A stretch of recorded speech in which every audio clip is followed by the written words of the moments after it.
खुलुमबाय बेयो बड'लेण्ड इंखं टेलिभिजन दिनै 15 जुन 2021 मंगलबार खालि सानसेनि बरादखौ नोंथांमोननि खाथियाव लाबोदों आं सदानन्द दैमारिया।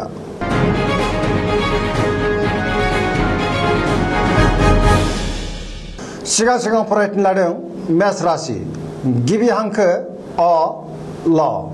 दिनैनि साना जोबोर मोजां गोसोखौ जोबोर गोजोननाय मोनगोन देहाया दिनै मोजाङै थागोन बहानिफ्रायबा मोजां खौरां फैनो हागौ रांखावरियाव जोबोर मोजां होनजायो आरजिनाय धोनखौ दोनथुमनो हागोन मोननो गोनां धोनखौ दिनै मोननो हागोन बेफार फालांगियाव जोबोर मोजां मुलाम्फा मोनगोन नखराव अनलायनाय फैगोन बहाबा थांनांगौब्ला दिनै जोबोर मोजां आरो मोजाङैनो हान्थिनो हागोन गुबुननि गोसोखौ बोनो हागोन समाजाव गोबां मान मोनगोन मावनो लानाय खामानिखौ थि समावनो आरो गोरलैयैनो मावफुंनो हागोन जायखि खामानि मावनो लाया माने मोनफ्रोमबो खामानिखौनो मावफुंनो हागोन आरो जाफुंसारगोन लाइमोनफोरा मोजां खौरां मोनगोन गोसोनि साननायफोरा जाफुंगोन फरायसाफोरा फरायनायाव गोसो दुंखांगोन आरो मोजां फिथाइ मोननोबो हागोन।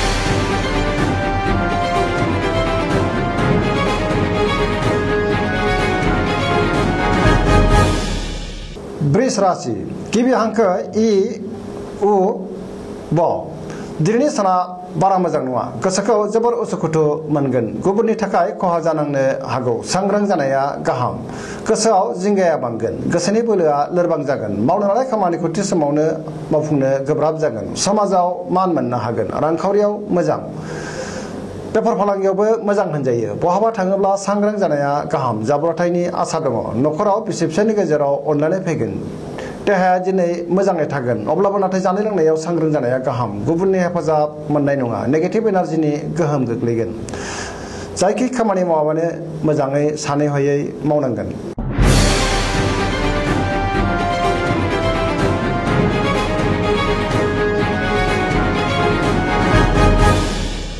मिथुन राशि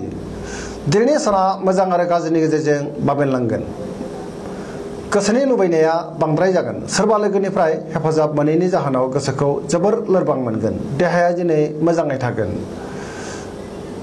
नाथाय बानायबो फैगोन जानाय लोंनायाव सांग्रां जानाया गाहाम रांखावरियाव बारा मोजां नङा नाङा फाङा खरसाया बांगोन बेफार फालांगियाव मोजां नङा होनजायो नखराव अनलायनाय फैगोन समाजाव मान मोनगोन गोसोनि बोलोआ लोरबां जागोन मावनो लानाय खामानिखौ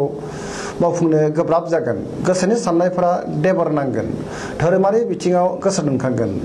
फरायसाफोरा फरायनायाव गोसो दुंगोन आरो मोजां फिथाइ मोननो हागोन लाइमोनफोरा गोसोखौ जोबोर आला खाला मोनगोन।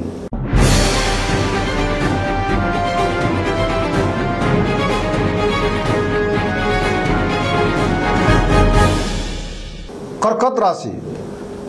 गिबि हांखो ड ड ह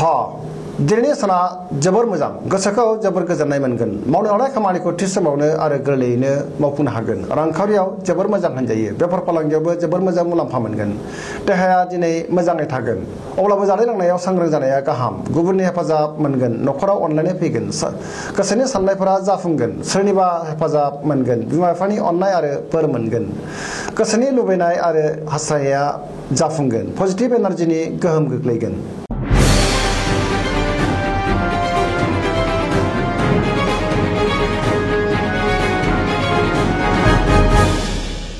सिंह राशि गिबि हांखो म ट दिनैनि साना बारा मोजां नङा गोसोनि बोलोआ लोरबां जागोन जिंगाया बांगोन गोसोआव गलाय गुजाय साननाय फैगोन गोबां जेंनायाव गोग्लैनांनो हागौ मावनो लानाय खामानिखौ थि समावनो मावफुंनो गोब्राब जागोन रांखावरियाव बारा मोजां नङा नाङा फाङा खरसाया बांगोन बेफार फालांगियावबो मोजां नङा सोरबा लोगोजों थगायजानो हागौ नखराव अनलायनाय फैगोन सोरनिबा थाखाय जेंनायाव गोग्लैनांनो हागौ सांग्रां जानाया गाहाम।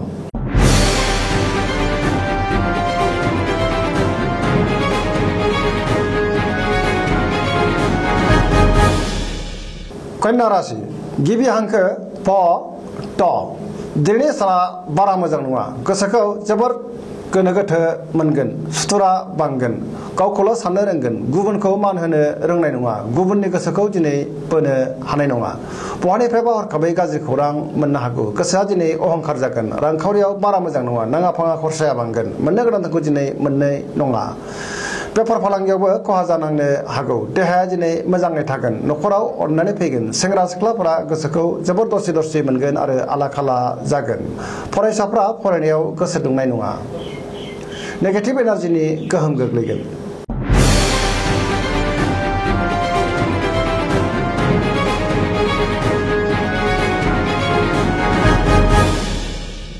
तुला राशि गिबि हांखो र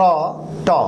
दिनैनि साना जोबोर मोजां गोसोनि बोलोआ बांगोन गोबां धोन मोननो हागोन गोसोनि साननाया जाफुंगोन मावनो लानाय खामानिखौ थि समावनो मावफुंनो हागोन देहाया दिनै मोजाङै थागोन अब्लाबो जानाय लोंनायाव सांग्रां जानाया गाहाम रांखावरियाव जोबोर मोजां होनजायो मोननो गोनांखौ दिनै मोननो हागोन नखराव बिसि फिसायनि गेजेराव अननानै फैगोन समाजाव मान मोनगोन बेफार फालांगियाव मोजां मुलाम्फा मोननो हागोन सोरबा लोगोनि हेफाजाब मोनगोन समाजाव बयजोंबो अनसायजागोन आरो अनजागोन जेरावखि थाङा मानो मोजाङैनो हान्थिनो हागोन आरो जाफुंसारगोन सरासनस्रायै दिनै साना जोबोर मोजां आरो मोजाङैनो बारग'लांगोन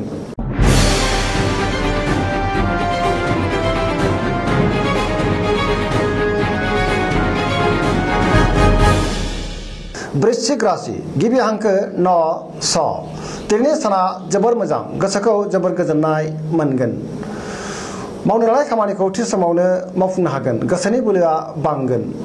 गोबां खामानियाव मुखुब थागोन गोसोनि साननायखौ गुबुननो फोरमायनो हागोन गोसोनि लुबैनाया जाफुंगोन समाजाव मान मोनगोन नखराव बयजोंबो गोरोबनो रोंगोन रांखावरियाव जोबोर मोजां होनजायो बेफार फालांगियावबो जोबोर मोजां मुलाम्फा मोननो हागोन देहाया दिनै मोजाङै थागोन बयनिबो अनसायनाय मोनगोन गुबुननि हेफाजाब मोनगोन सोरनिबा अननाय आरो बोर मोननो हागोन बिमा बिफानि अननाय आरो बोरखौबो मोनगोन सरासनस्रायै दिनै साना जोबोर मोजां आरो मोजाङैनो बारग'लांगोन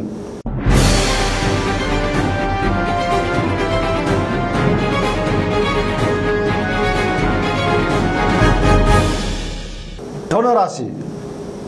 गिबि हांखो ढ फ भ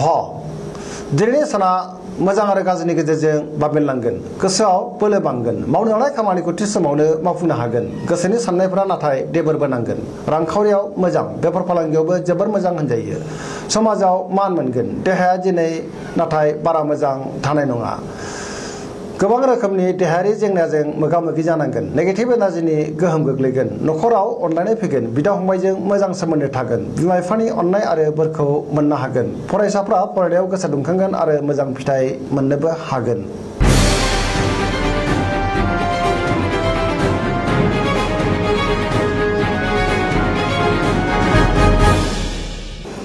मकर राशि गिबि हांखो ख ज दिनैनि साना बारा मोजां नङा गोसोनि साननायफोरा देबार नांगोन गोसोनि लुबैनाया बांद्राय जागोन गोसोखौ जोबोर दरसि दरसि मोनगोन रांखावरियाव मोजांद्राय नङा नाङा फाङा खरसाया बांगोन बेफार फालांगियावबो खहा जानांनो हागौ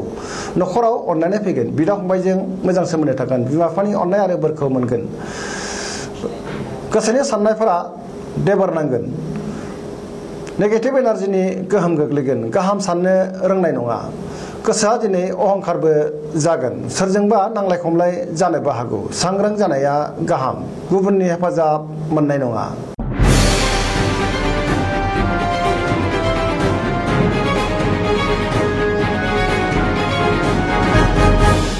कुम्भ राशि गिबि हांखो ग स स दिनैनि साना जोबोर मोजां गोसोखौ जोबोर गोजोननाय मोनगोन मावनो लानाय खामानिखौ थि समावनो मावफुंनो हागोन बयनिबो अनसायनाय मोनगोन समाजाव गोबां मान मोनगोन रांखावरियाव जोबोर मोजां होनजायो बेफार फालांगियावबो जोबोर मोजां मुलाम्फा मोनगोन समाजाव मान मोनगोन मोननो गोनांखौ दिनै मोननो हागोन देहाया दिनै मोजाङै थागोन अब्लाबो नाथाय जानाय लोंनायाव सांग्रां जानाया गाहाम नखराव बिमा बिफानि अननाय आरो बोरजों लोगोसे गुबुननिबो अननाय आरो बोरखौ मोननोबो हागोन फरायसाफ्रा फरायनायाव गोसो दुंखांगोन आरो मोजां फिथाइ मोननो हागोन लाइमोनफोरनि गोसोआ दिनै जोबोर रमान्टिक जागोन आरो गावबा गावनि गोसोनि साननायखौ फोरमायलायनोबो हागोन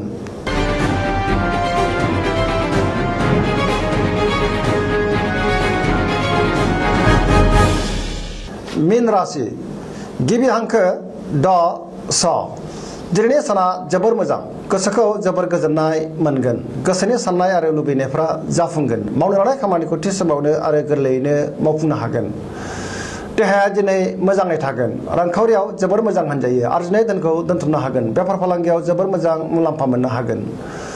बयजोंबो गोरोबनो रोंगोन समाजाव गोबां मान मोनगोन नखराव बिसि फिसायनि गेजेराव अनलायनाय फैगोन बिदा फंबायजों मोजां सोमोन्दो थागोन बिमा बिफानि अननाय आरो बोरखौ मोननो हागोन लाइमोनफोरनि गोसोआ दिनै जोबोर रमान्टिक जागोन आरो गावबा गावनि गोसोनि साननायखौ फोरमायलायनोबो हागोन फरायसाफ्रा फरायनायाव गोसो दुंखांगोन आरो मोजां फिथाइ